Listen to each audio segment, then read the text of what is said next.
जय हिंद India aspirant, welcome to our YouTube channel apex study hub. मेरा नाम है अमन कुमार। तो आप में से जो एनडीए की प्रिपरेशन कर रहे हैं, दो तरह के स्टूडेंट इस वीडियो को देख रहे होंगे। एक वो जिनकी मैथ्स काफ़ी वीक है और एक इनकी मैथ स्ट्रांग है। आपकी मैथ स्ट्रांग होने के बाद आप लोग ये सोचते हैं कि मैं जो स्कोर है वो मैथ्स के एग्जाम में कर लूँगा और जीएटी में मेरा जो कम रह जाएगा, क्योंकि जीएटी आपकी इसलिए अच्छी नहीं होगी क्योंकि आप साइंस स्ट्रीम से रहे होंगे, इसी वजह से आपकी मैथ अच्छी है।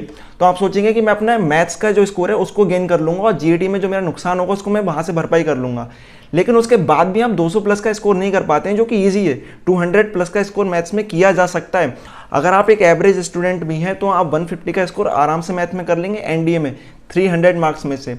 फिर भी ये क्यों नहीं कर पा रहे हैं? तो वहाँ पर कई सारी हमें चीज़ें होती हैं जो हमें पता ही नहीं है। हम गलत तरह से स्टडी कर रहे हैं। हम लोग क्या कर रहे हैं कि हमें पता है कि इंपॉर्टेंट टॉपिक कौन से, तो इंपॉर्टेंट टॉपिक पर फोकस कर रहे हैं, लेकिन वहाँ ये नहीं समझ रहे हैं कि उस टॉपिक के अंदर भी एक वो छोटा सा टॉपिक जो आपने छोड़ दिया था वो यूज़ हो रहा है, तो उसको भी आपको पढ़ना होगा। और कैसे करना होगा वो सारी बातें मैं आपको इस वीडियो के अंदर बताऊंगा, तो लास्ट तक देखना ताकि एक भी पॉइंट मिस ना हो और आप 200 प्लस का स्कोर कर लेंगे जो स्ट्रेटेजी मैं आपको बता रहा हूँ उसको फॉलो करने के बाद।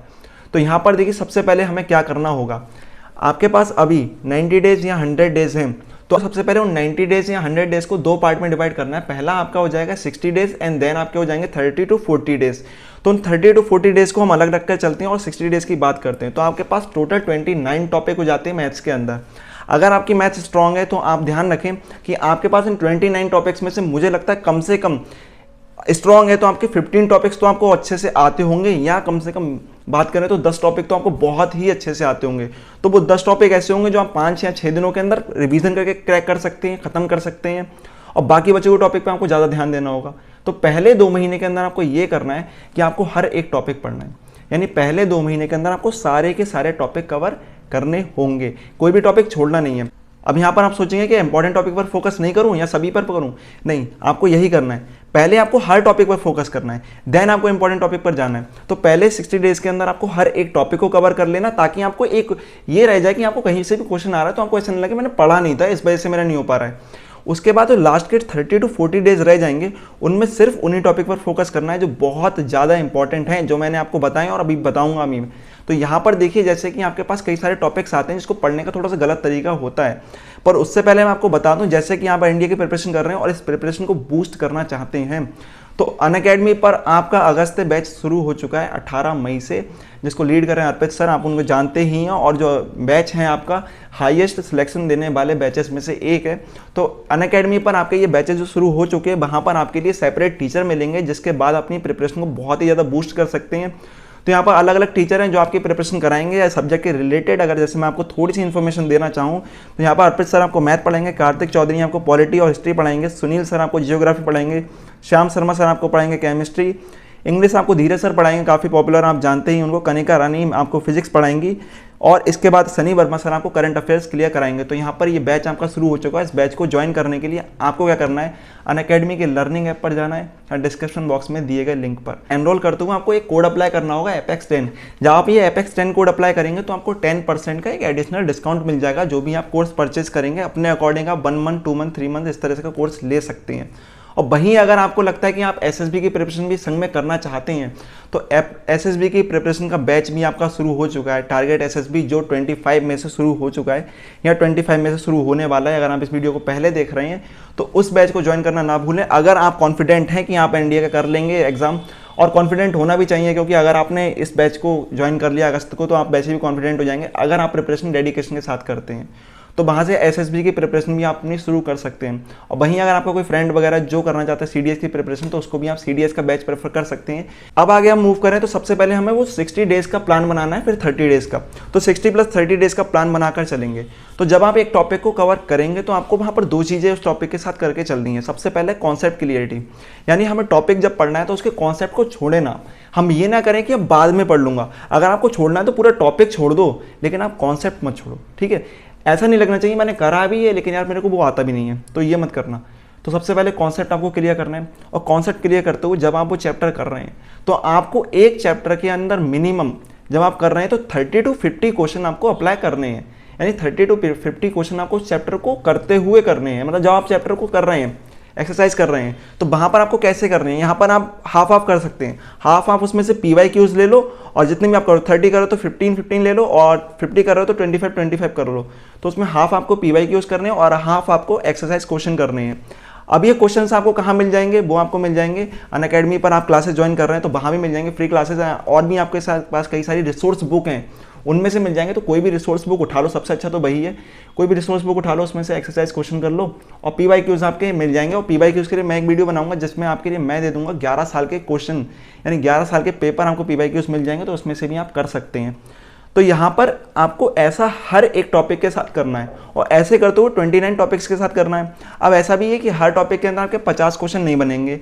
कुछ टॉपिक जैसे कि आपके बाइनरी नंबर्स हो गया या सीक्वेंट सीरीज हो गया, या अगर हम बात करें आपका लॉगरिथम हो गया, तो वहाँ तो क्वेश्चन आपके बनेंगे ही नहीं। तो वो टॉपिक तो एक दिन के अंदर खत्म हो जाएंगे, बाइनरी नंबर और लॉगरिथम। तो ऐसे भी कई टॉपिक हैं जो एक दिन के अंदर खत्म हो रहे हैं, और ऐसे भी कई टॉपिक हैं थोड़ा सा टाइम एक्स्ट्रा ले लेंगे। तो ओवरऑल आपका 60 डेज के अंदर ये 29 टॉपिक्स हमको खत्म कर लेंगे। तो इस तरह से आपको पहले 60 डेज के अंदर 29 टॉपिक्स को कवर करना है, जहाँ पर आप 30 to 50 PYQs और एक्सरसाइज क्वेश्चन कर रहे होंगे और साथ में कॉन्सेप्ट को क्लियर कर रहे होंगे। तो 2 से ढाई घंटे, 2.5 से 3 घंटे अगर आप दे रहे हैं अपने, तो आप आसानी से इसको कर सकते हैं। आपकी अगर मैथ अच्छी है, अगर मैथ अच्छी नहीं है तो आप 150 का स्कोर आराम से कर लेंगे, लेकिन स्ट्रेटेजी आपको यही फॉलो करके चलनी है। उसके बाद आपको क्या करना है, जो लास्ट के 30 डेज बचेंगे उसमें आपको कौन से टॉपिक पढ़ने हैं, उसे बताने से पहले मैं आपको यहाँ पर बता दूं जो टॉपिक आपको मजबूत करके चलने हैं पहले से, जो आपको लग रहा है कि ये इंपॉर्टेंट नहीं है पर वो यूज होंगे। जैसे परमुटेशन कॉम्बिनेशन से इतने ज़्यादा क्वेश्चन तो नहीं आते हैं, अगर आपको लगता है कि आप उसके कंपैरिजन कर रहे हो कैलकुलस से, हालांकि 3 से 5 क्वेश्चन आते हैं, लेकिन अगर आपने परमुटेशन कॉम्बिनेशन नहीं पढ़ा है तो आप प्रोबेबिलिटी नहीं कर सकते, ध्यान रखना। तो पहले आपको अगर परमुटेशन कॉम्बिनेशन करना होगा, अगर आप प्रोबेबिलिटी को करना चाह रहे हैं, जहां पर 8 से 10 क्वेश्चन आते हैं प्रोबेबिलिटी के अंदर, वहीं अगर आप कैलकुलस को टारगेट कर रहे हैं और ट्रिग्नोमेट्री नहीं कर रहे हैं तो प्रॉब्लम आ जाएगी, क्योंकि ट्रिग्नोमेट्री काफ़ी यूज होती है कैलकुलस के अंदर। अगर मैं सीधा सीधा बता दूं तो ट्रिग्नोमेट्री के, अगर मैं कहूँ हाफ क्वेश्चन आपको कैलकुलस के अंदर ट्रिग्नोमेट्री की प्रॉपर्टीज पे बेस्ड मिलेंगे या ट्रिग्नोमेट्री से जुड़े हुए आपको मिल जाएंगे। तो वहाँ पर आपको ट्रिग्नोमेट्री बहुत ही इंपॉर्टेंट टॉपिक हो जाता है कवर करने के लिए, ठीक है। इसके बाद अगर हम लॉगरिथम की बात करें तो लॉगरिथम में से एक क्वेश्चन पूछा जाता है, पर बच्चे सोचेंगे यार एक क्वेश्चन तो मैं इसको छोड़ दूं, सही, मैं भी सोचूंगा छोड़ दूं एक क्वेश्चन देख के।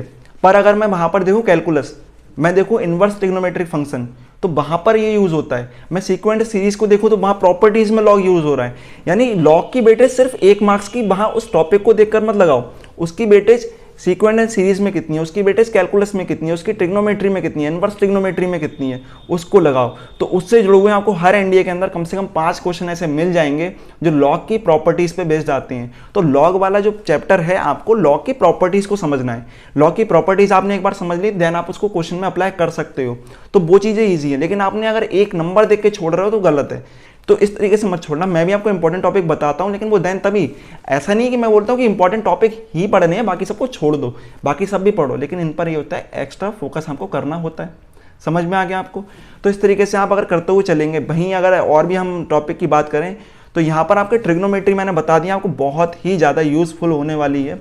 तो अगर एरिया बाउंडेड बाय कर्व्स निकालते हैं तो आपको कोनिक सेक्शन पता होना चाहिए, तो वहाँ पर कोनिक सेक्शन भी आपको पता होना चाहिए थोड़ा बहुत, तो वो भी आपको पढ़ना होगा। तो ये सारी चीज़ें आपको मैनेज करके चलनी है कि कौन से टॉपिक है, किस चैप्टर में वो यूज़ हो रहा है, उसके हिसाब से आपको पढ़ना है। इसके अलावा मैं आपके लिए सामने स्क्रीन पर टॉपिक दिखा देता हूँ जो इंपॉर्टेंट है, सभी 29 टॉपिक दिखाता हूँ जिसमें टिक जिन पर लगे हैं वो इंपॉर्टेंट टॉपिक है। तो एक बार आप इन सबको पढ़ लें और नोट कर लें या इसका स्क्रीनशॉट ले लें, वरना आपको PDF का लिंक तो डिस्क्रिप्शन बॉक्स में मिल ही जाएगा। तो इसके बाद आपको इस तरह से फॉलो करते हुए चल रहे हो तो बड़े आसानी से अपने NDA के एग्जाम में 200 का स्कोर कर लोगे।